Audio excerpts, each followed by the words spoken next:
The baby screamed like something was breaking inside him. Nursemaid Calla pressed little Kaelin against her chest, bouncing, swaying, cycling through every lullaby she knew, and he screamed right through all of them.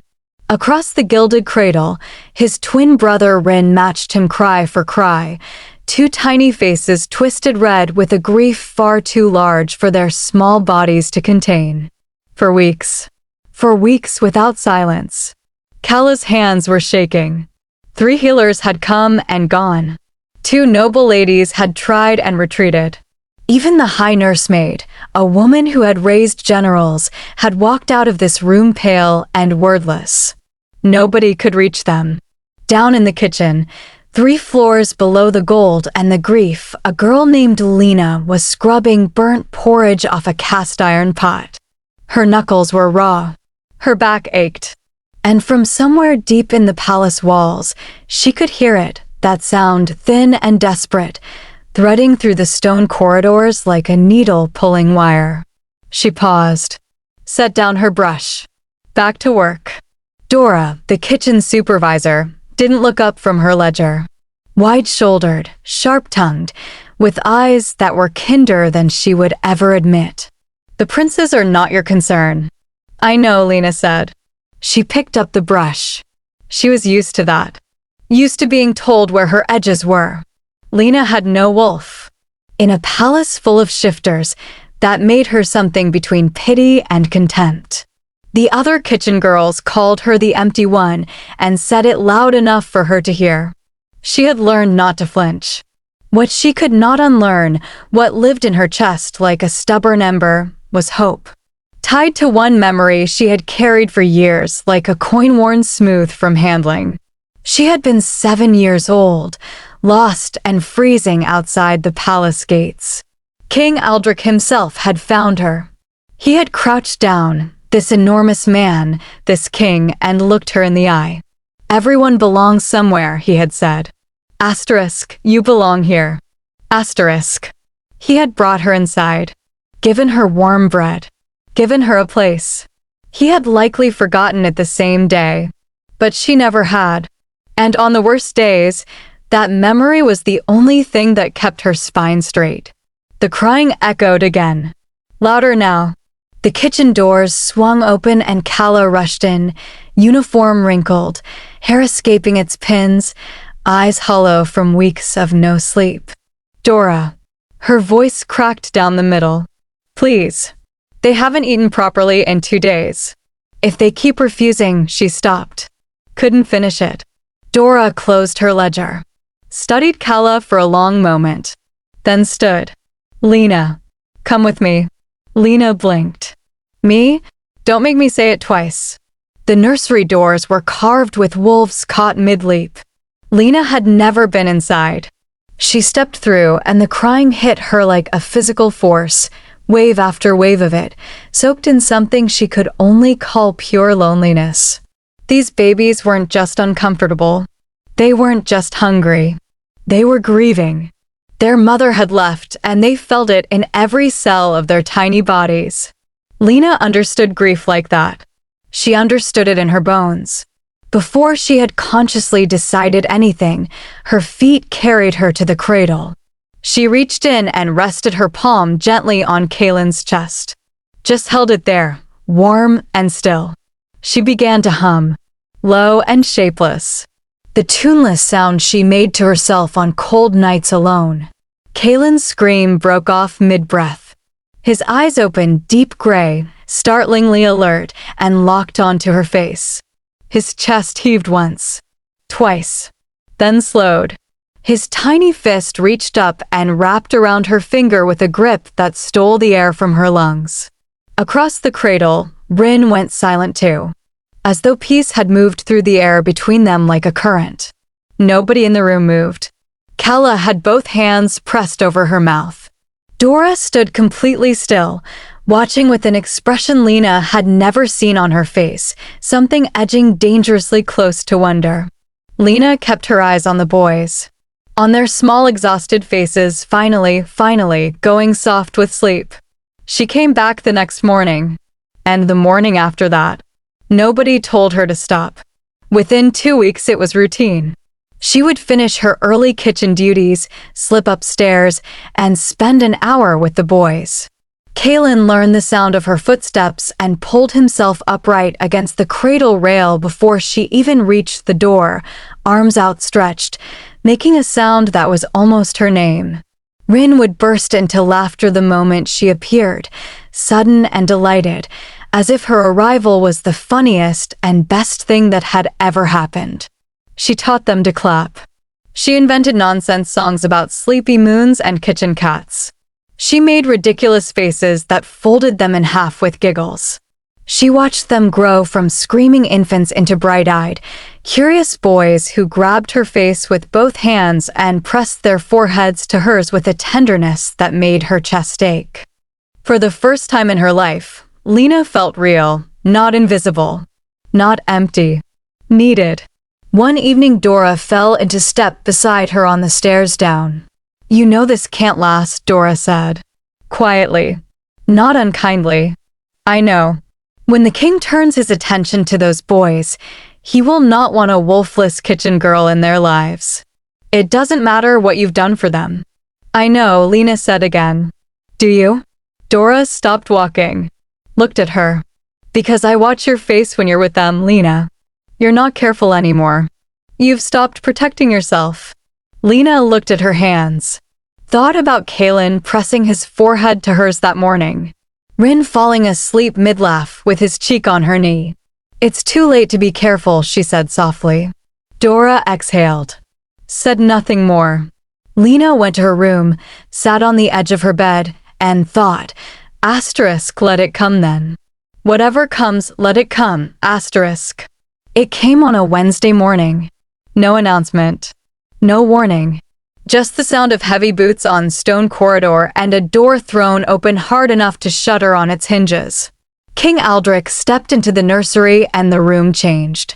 Not dramatically, no wind, no thunder, just a quiet shift in the air, the way a room changes when something large and dangerous enters it and hasn't yet decided what it wants to do. Lena was on the floor. Kaylin was in her lap, both small hands wrapped around her index finger, examining it with the intense concentration only toddlers possess. Rin was attempting to climb her back like she was a small mountain, giggling at his own effort. She had been laughing too, freely, unself-consciously, the way she only ever laughed in this room. The laugh died the moment she looked up. Aldrich stood in the doorway. Tall, still, dark-eyed. His gaze moved across the room slowly, past Kala, who had gone rigid, past Dora, who straightened without haste, and landed on Lena sitting cross-legged on the floor of his son's nursery, with both his children attached to her like she was the safest thing they had ever found. Nobody spoke. Then Kaylin, completely unbothered by the sudden tension, looked up at the large man in the doorway and turned back to Lena's finger. Chose it. Stayed. That small, unconscious choice, Lena saw it register on Aldrich's face. A flicker of something raw passing behind his eyes. Then his expression closed like a fist. "Who is she?" His voice was low. The kind of low that didn't need volume to fill a room. Kala stepped forward. "Your Majesty, her name is Lena. She works in the kitchen." When the princes wouldn't stop crying, she was the only one who. "I didn't ask for context." His eyes hadn't moved from Lena. "How long?" Silence stretched. Then Dora spoke from behind Lena, her voice flat and factual as stone. 14 months, Your Majesty. Since the boys were 4 weeks old. She is the reason they are healthy. The reason they eat and sleep and laugh. Without her, they were wasting away, and every qualified person in this palace had already failed them. Something shifted in Aldrich's jaw. He looked at his sons again, really looked, with the focused attention of a man seeing something clearly for the first time and not entirely comfortable with what it shows him. Rin had given up climbing and was now sitting behind Lena with his chin resting on her shoulder, watching his father with calm gray eyes. Kaylin still hadn't let go of her finger. The silence stretched another beat too long. "It ends today," Aldrich said.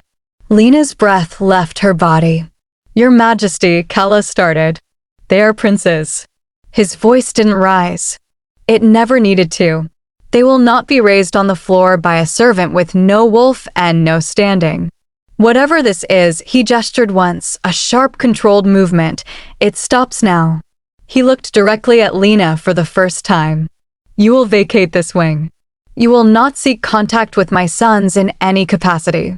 If you do, you will be removed from this palace." Rin started to cry. Quietly at first. Then with growing certainty, the way children cry when they understand something is being lost even if they don't have words for it yet. Kalen's chin wobbled. He looked up at Lena's face, searching it the way children search the faces of the people they trust most, looking for reassurance, looking for a sign that everything would be all right. Lena crouched down. She cupped Kalen's face in both hands and pressed her forehead gently to his. She whispered something. Just for him. Then she turned to Rin, and he grabbed her around the neck with both arms and held on with everything he had. She held him back. One full breath. Then she gently unwound his arms, stood, and faced the king. She told herself it was finished. What she did not know, what she had no way of knowing, was what happened in the nursery after she left. Aldrich had stood in the middle of that room for a long moment after the door closed behind her. Rin was crying steadily.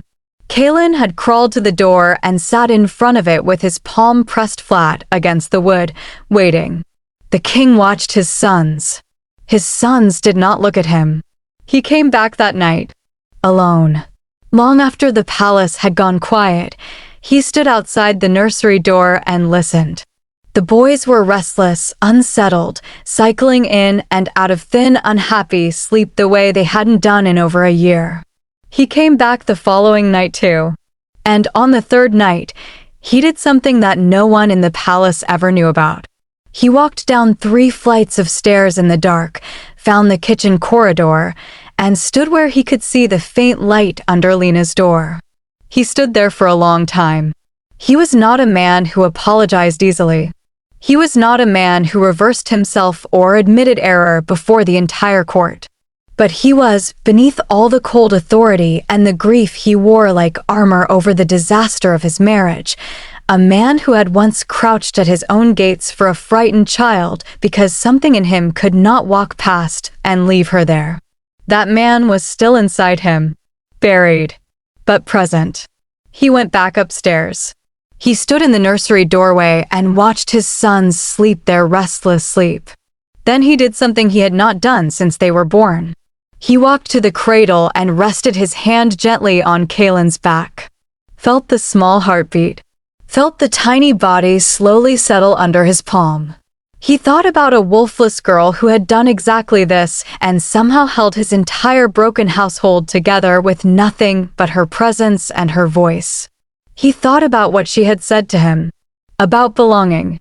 He thought about his sons choosing her finger over his face without a second thought. Not because she had power or rank or a wolf to offer them, but because she had shown up. Every single morning. For 14 months. Without being asked and without being thanked. He stood there in the dark nursery for a very long time. In the morning, before the kitchen fires were even lit, a folded note appeared under Lena's door. No signature. 2 lines only, written in a hand she did not recognize, but somehow knew immediately. Asterisk, your place in this palace is not the kitchen. Report to the nursery at first light. That is where you belong, asterisk. Lena read it once. Then again. Then she sat on the edge of her bed and pressed both hands over her face and let herself cry, properly this time. Not the silent, controlled kind, but the overwhelmed, grateful kind, for exactly 1 minute. Then she stood up, smoothed her dress, and walked upstairs.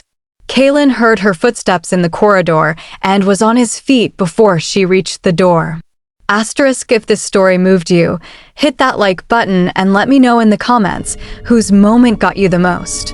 And if you want more stories like this one, subscribe. There are more where this came from.